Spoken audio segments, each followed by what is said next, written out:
अस्सलाम वालेकुम, अली से बात कर रही हूँ कराची पाकिस्तान से। उम्मीद करती हूँ आप लोग सब खैरियत से होंगे। आज जो मैं स्टोरी जो है आप लोगों को बताना चाहती हूँ वो बेस करती है 2010 पे 2010 पे में ये वाक़या हुआ था मेरे साथ। अच्छा, थोड़ा सा बैक हैंड स्टोरी आपको दे दूँ कि मैं जो है 2010 में एक तो आपको बिज़नेस करने का जस्ट क्रेज़ होता है, एक होता है आपको जुनून की हद तक जो है ना मुझे क्रेज़ था कि बस मैं किसी तरीके से बिज़नेस करूँ।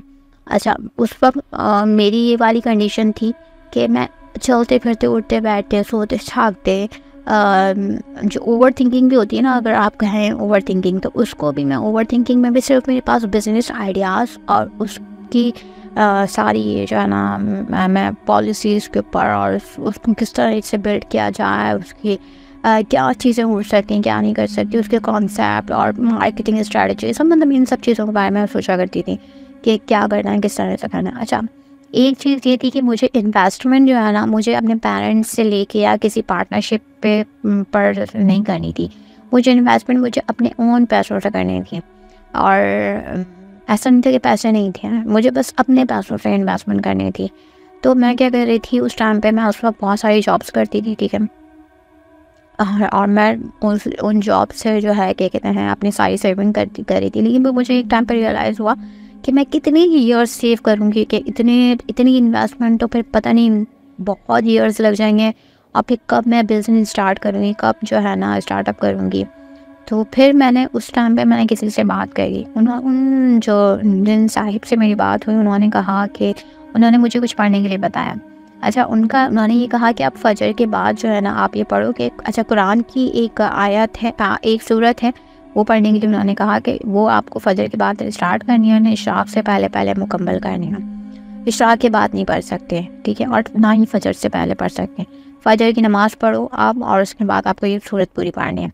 अच्छा, कोई कुरान को ऐसा नहीं था कि उल्टा सीधा करके पढ़ना है, कि टेढ़ा मेढ़ा करके पढ़ना है, या फिर कमरे में कोई डार्कनेस करके और कैंडल्स वैंडल्स रख के, इस तरह की कोई चीज़ नहीं थी। बस नॉर्मली जिस तरीके से आप वज़ू करते हो, वैसी नमाज़ पढ़ते हो, वैसी नमाज़ पढ़ के आपको वो नॉर्मली कुरान आपको जिस तरीके से पढ़ना होता वही पढ़ना था, ठीक है।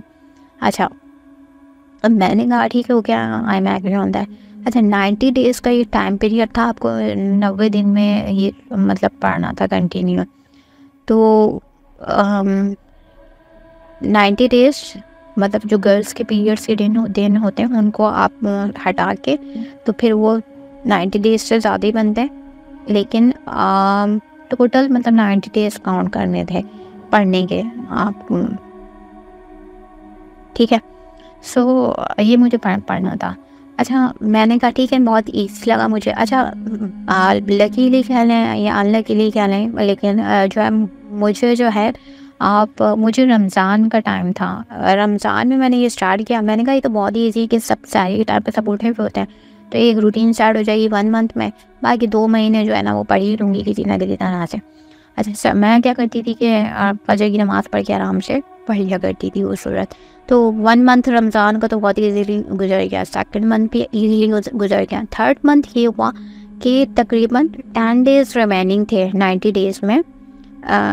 10 डेज़ रिमेनिंग थे, मुझे अच्छी तरीके से याद है। तो एक रात ऐसा हुआ कि मैं घर में कोई भी नहीं था। मेरे भाई जो है ना फार्म हाउस गए हुए थे अपने फ्रेंड्स के साथ, और मेरे पापा जो हैं वो फूफो के घर गए हुए थे, कोई इमरजेंसी थी तो वहाँ गए हुए थे। तो घर में कोई भी नहीं था, पूरा ground floor, first floor, second floor और पूरी रूफ और सब जो है ना खाली थी। अच्छा, मैं जो है ना अपनी मम्मा के साथ आके लेट गई। मम्मा ने कहा कि आप मेरे साथ आके लेट जाओ, और ना क्योंकि मैं अकेली हूँ और पूरा घर में भी कोई नहीं है। तो मैंने कहा ठीक है, मैं मम्मा के साथ आके लेट गई उनके बराबर में।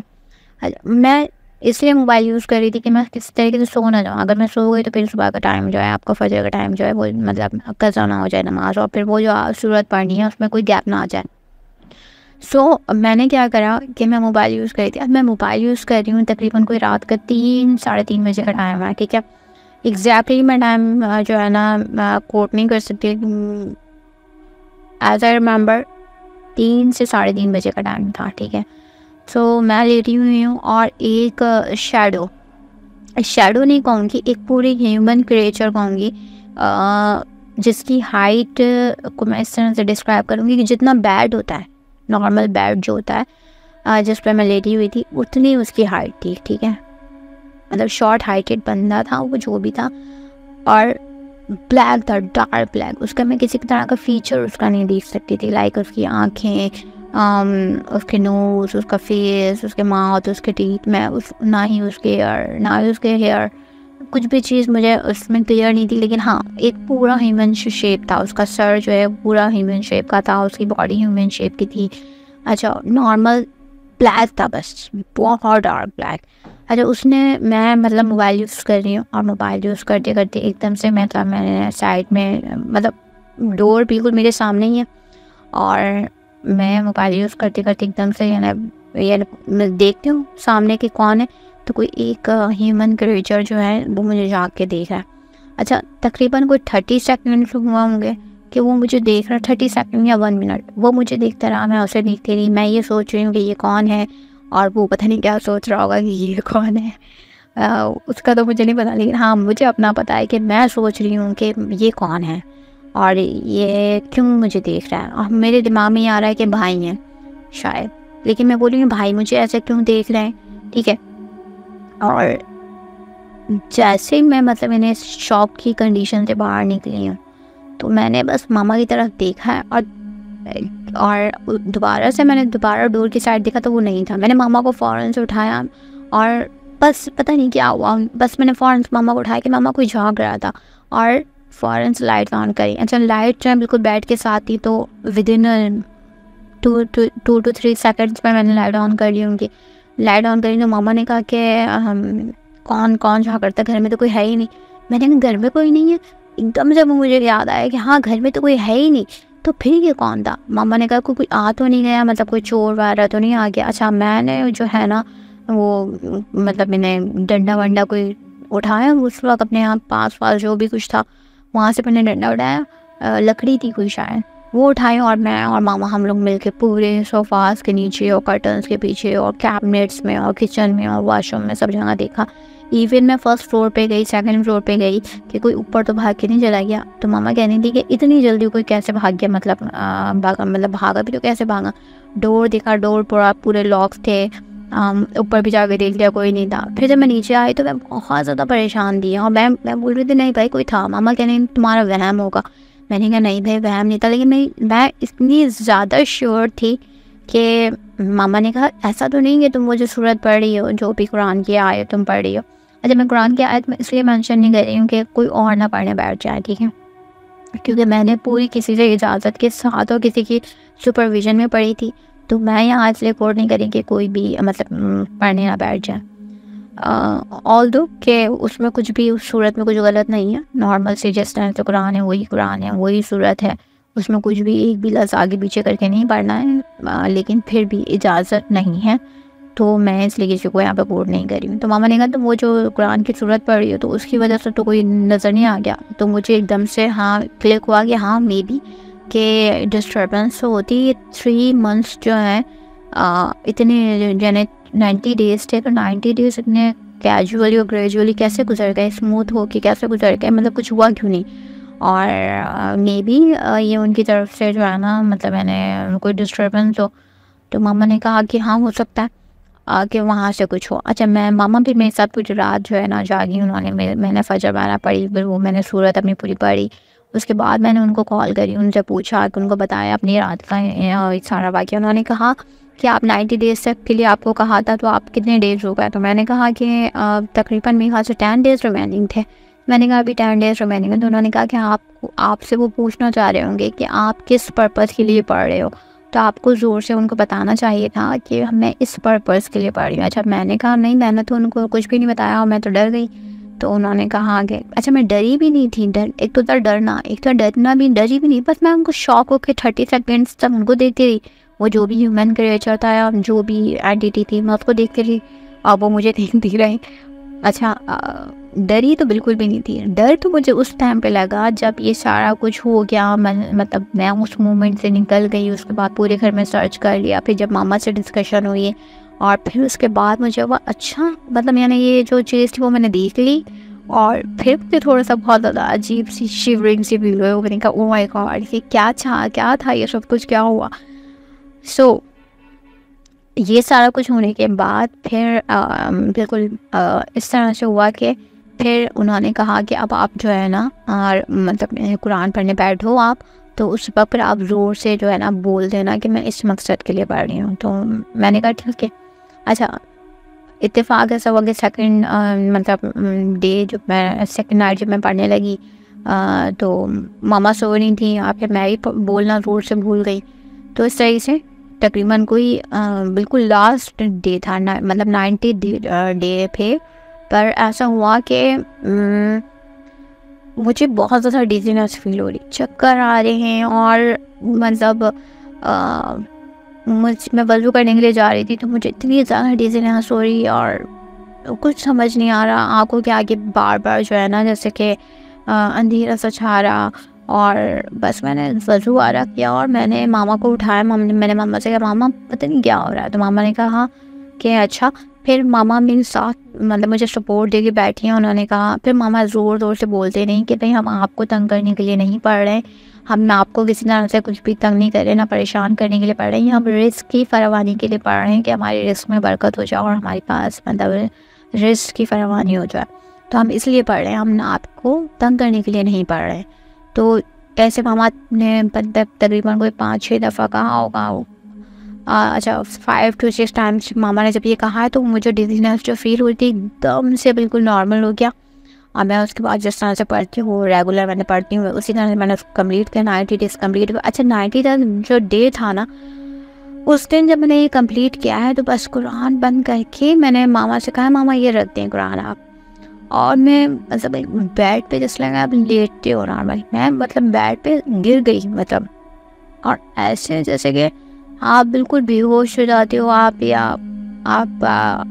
आपको कुछ भी आप इर्द गिर्द का जो है ना कुछ भी आपको होश नहीं होता, आपको कुछ पता ही नहीं होता कि आप किस एनवायरनमेंट में बैठे हो, आप कहाँ हो, किस जगह पे हो। तो मैं उस तरह से हो गई। मामा ने फिर मुझे देखा, उन्होंने जो है ना क्या कहते हैं, उन्होंने वो समझी कि मुझे नींद बहुत आ रही होगी, तो उन्होंने उतना ज़्यादा वो नहीं, उन्होंने मुझे ब्लैंकेट मुझे थोड़ा बहुत पाँव सही करके उन्होंने मुझे ब्लैंकेट मेरे ऊपर डाल दिया और मैं सो गई। अच्छा ये सब कुछ कंप्लीट हो गया। उसके बाद यू वॉन्ट बिलीव मी, लेकिन प्रॉबली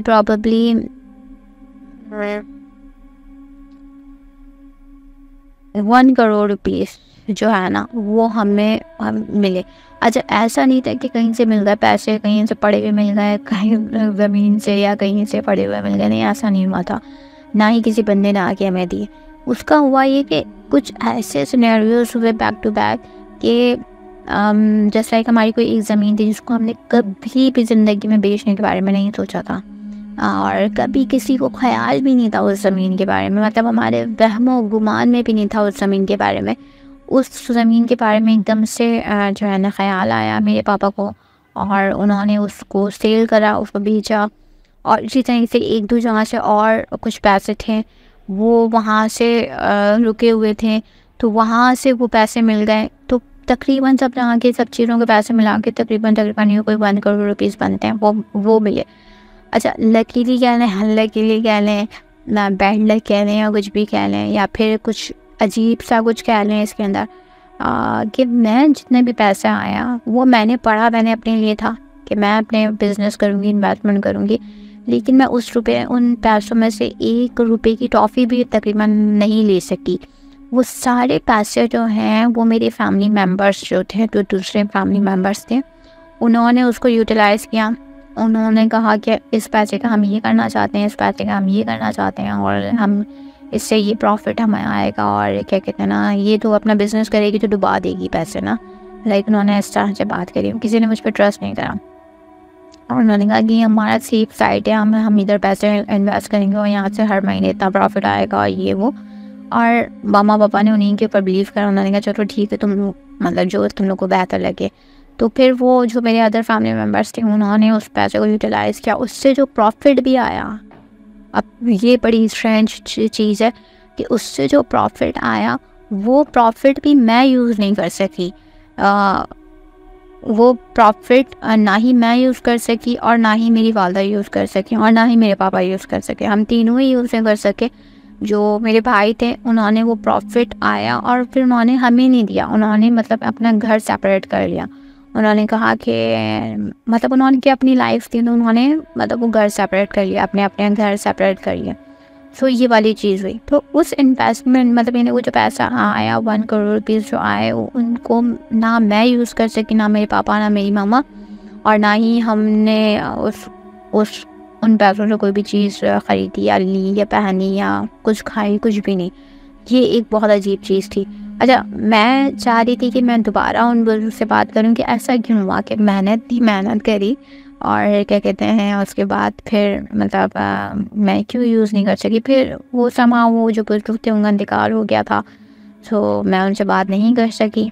और फिर ये भी हुआ कि वो कहते हैं ना कि अंगूर खट्टे हैं, ये कह के फिर मैंने सब्र कर लिया कि भाई मेरे नसीब में ही नहीं थे। और बस ये सारा पूरा एक कंप्लीट वाक़या था मेरी लाइफ से रिलेटेड। उसके बाद मैंने अगेन दोबारा वो सूरत पढ़ने की कोशिश भी नहीं करी, क्योंकि वो 90 डेज़ का पीरियड, और फिर 90 डेज़ नहीं है ना, मतलब सिर्फ 3 मंथ नहीं है, फिर मेरे ख्याल से फिर 4-5 महीने बनते हैं।